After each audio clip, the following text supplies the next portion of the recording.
Hey there guys, just want to make a video on some American made knives.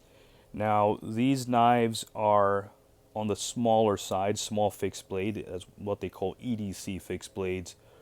Some of them are actually neck knives and a belt knife. So one of the things that I realized is that I haven't really featured many American made knives on my channel. I've usually featured folders, Swiss Army knives, and whatnot. A couple of Leathermans, I would say. You could argue about how American made those are these days.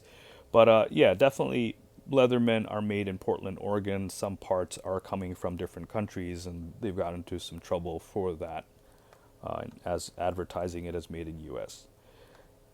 But anyway, moving into value.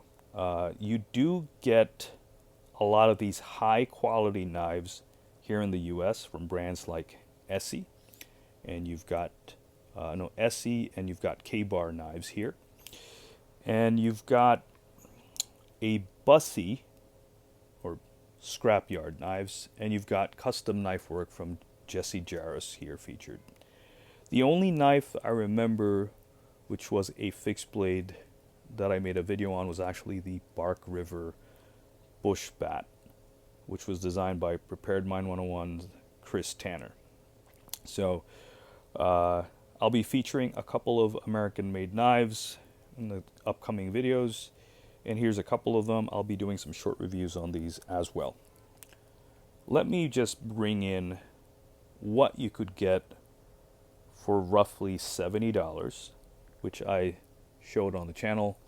This is the Sitivian ST11, and there is rattle on that Kydex, but you do get that Kydex sheath. I did have to heat this up, and I had to apply pressure. I used a zip tie, and after I softened it, I left it there. So now at least it's not falling out, which did cause an injury last week.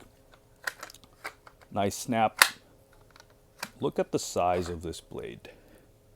So $70, you get a Kydex sheath, which comes with a tech lock, and you get a large knife. This is actually $70 on Amazon, so shipping is included, and you actually even get a 10% coupon if you purchased it today. So DC53, which is a pretty good budget steel, basically a Japanese version of the Sleipner steel, and we could argue if you're even really getting DC53 from China, but that's what it says. So let's go back to these knives here. One of the reasons that I'm looking into the Chinese made knives right now from Effengrow, I'll be purchasing one of those pretty soon, is you're getting a good steel. You could argue about the heat treat, but you're getting a good steel, and you are getting Kydex included in the in the package of the knife. So here we have a couple of knives that are familiar to most knife people. You've got the Essie Izula 2 for size reference. Most of the knives here are roughly the size of the Essie Izula.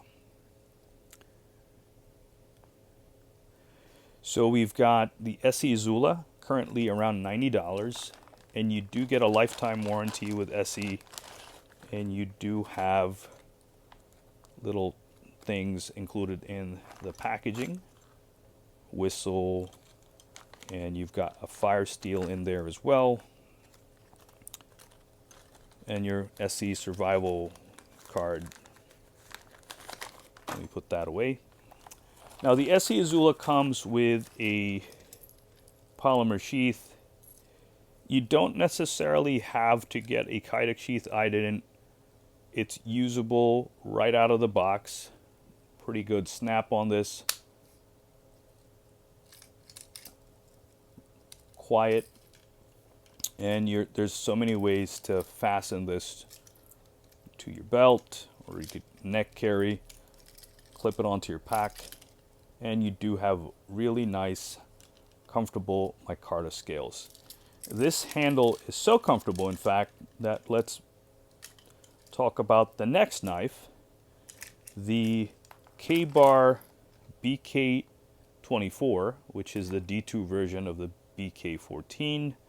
It has the BK11 blade, Becker design, and it has the Essie Azula handle.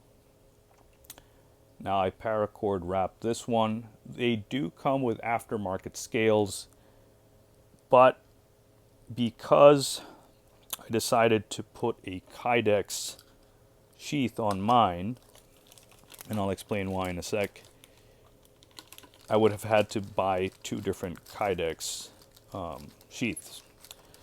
So the BK14 and BK24 come with this sheath. This is a glass reinforced sheath, and what they found was that whenever you used this sheath, the knife would start to dull because of the glass in the plastic.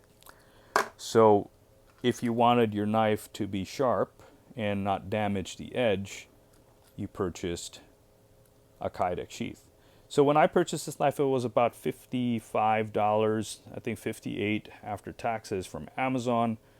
And the 1095 version, the 14, is cheaper and it's coated. This is D2, which is still not stainless, but it's, more corrosion resistant. Full flat grind. And I have the AZ Welke Kydex sheath, very thick Kydex, zero rattle. That's not coming out.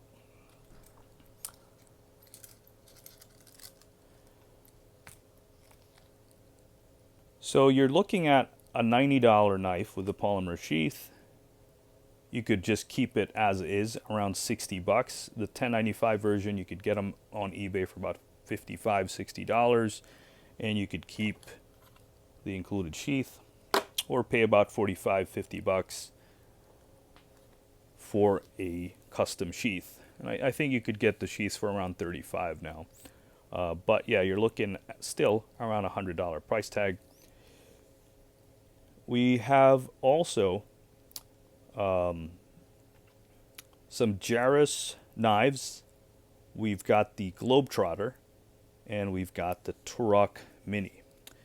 And you get the knife itself, of course, some certificates of authenticity,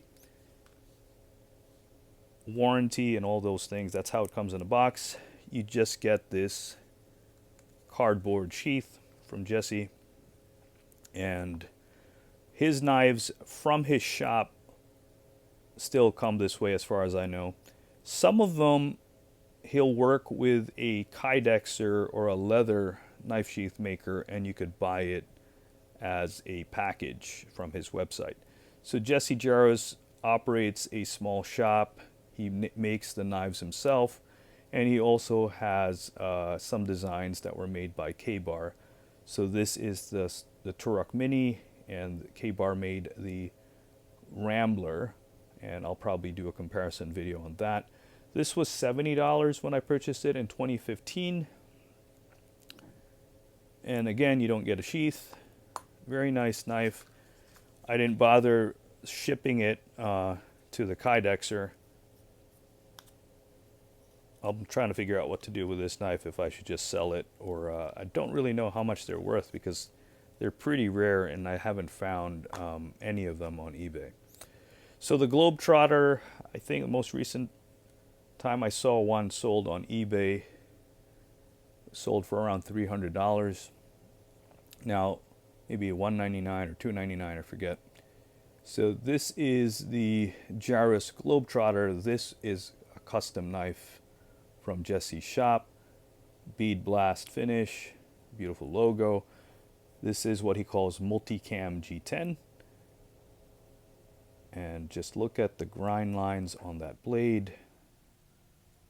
Really done well. Hollow grind, and what he calls a mirror finish on that blade. Now I have to clean the fingerprints off of that. Does not come with a sheath. This was $100 in 2015, so I don't even know how much he charges for knives now. And they're pretty rare. I wish that I had the textured G10 handle. This is a little slick.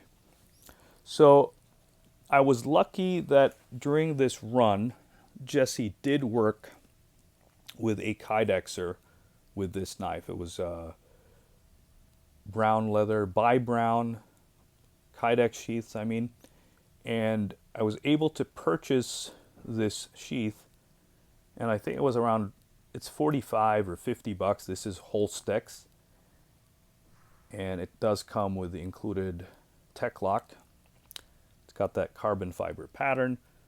It doesn't have that snap that you're used to, but it's so quiet. Zero rattle. And you're looking at about $150, $155 right there, you know, when you include shipping. This one I didn't bother with the Kydex, and now we have, I wonder if you guys know what knife this is. This is actually a Bussy-kin. I hope I'm pronouncing that right. So this is from a Bussy company, Scrappy. This is a Scrapyvore, which is a scrapyard knife company. And these have been discontinued, and I should really stop taking this in and out of the sheath because it's starting to scruff up the finish there. And we have the Scrapyvore. I believe when these came out it was $90, and they did sell sheaths right out of their website for I think 50 bucks. And here is the AZ Welke sheath. I had to get this Kydex, again about $50. So as you guys could see, to get a finished sort of setup where you have a complete setup for a knife, you're spending about triple what that you'd be spending on some of these Chinese or Taiwanese knives. And it's great to keep supporting U.S. products. Of course, it's kind of sad to see Ontario Knife Company is no longer going to make knives in the U.S., and I'm kind of late to that party. They closed up their manufacturing factory last year, and knives may or may not be produced overseas. I have not seen an update on that. So if you guys know more about that, definitely include that in the comments below. But just wanted to bring you guys some knives that are American made. I would say that the SC Izula is a great buy still at $90. I've been hearing of small fixed blades going for $250 or $300 Magna Cut. I'm looking at the Benchmade Adamas, and that is in crew wear, and those are going for $250. Anyway guys, thanks for watching. Please like, share, and subscribe. I'll see you all later.